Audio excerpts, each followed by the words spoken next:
Today on the agenda, we're actually working on replacing a light fixture in the stairwell. This particular light fixture is a little bit outdated and, well, it's time for something new. Hey, my name is Kenny and I run Robinson Handy and Technology Services based in Montgomery, Alabama. This particular light fixture is an outdated one. It was in probably don't know, but I think it was original to my home. And so based on its appearance, the brass fixtures of that time period and the other fixtures that are also here, I do believe it was original to the home.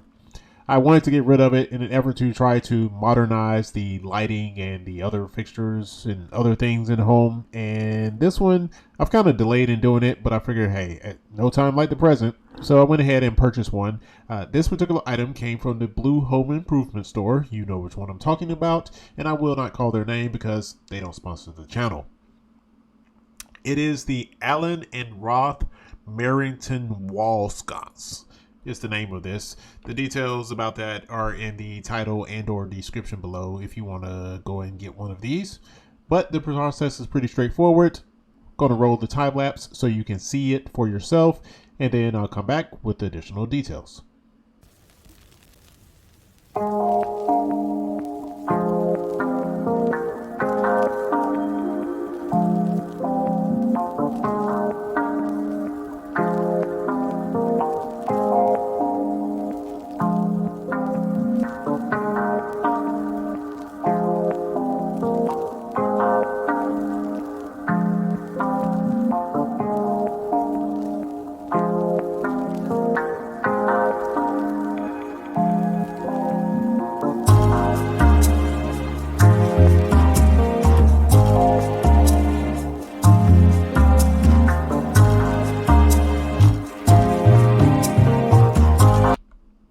As you saw, that installation was fairly straightforward and it was pretty quick. I think it took me maybe 5 minutes or so, give or take.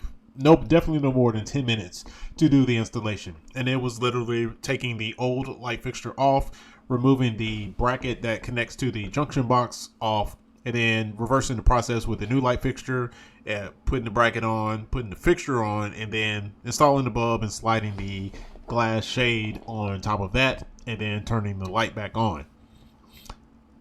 This particular light fixture, I think it does not come with any bulbs, so I had to supply my own light bulb, which I took the old light bulb that was in the previous fixture and put it in the new one. It does take a standard Edison base bulb, so your common light fixture bulb. I don't know the official name of it. I know they call it the Edison bulb, so if you get one of these, your standard light bulbs will work in this particular fixture. I do not recall the exact maximum wattage rating. That compact fluorescent that I did put in it, I think runs at about 13 watts. So it's not one of those newer type of fixtures where it only takes like a maximum of 6 watts or in it or something like that nature. It did do something, pretty reasonable. So you can put your CFLs or maybe a low wattage incandescent bulb in there if you chose to do so. Not sure why you would still buy an incandescent bulb, but you could put that in there. This particular product, like I say, is fairly straightforward. I've had it in at this point probably about a good 6 months or so and haven't had any issues with it. It doesn't move or anything like that nature as it is properly secured to the wall. That being said, that will wrap things up for this particular video. If you have any questions or comments about this particular light fixture or sconce, feel free to drop them down below. I'll be glad to answer any questions, or if you have any other issues related to installing light fixtures, drop them down below. You never know. It may be content for the next video. Please be sure to subscribe if you have not already and give this video a thumbs up. It will be much appreciated. Thank you for watching this video and see you in the next project.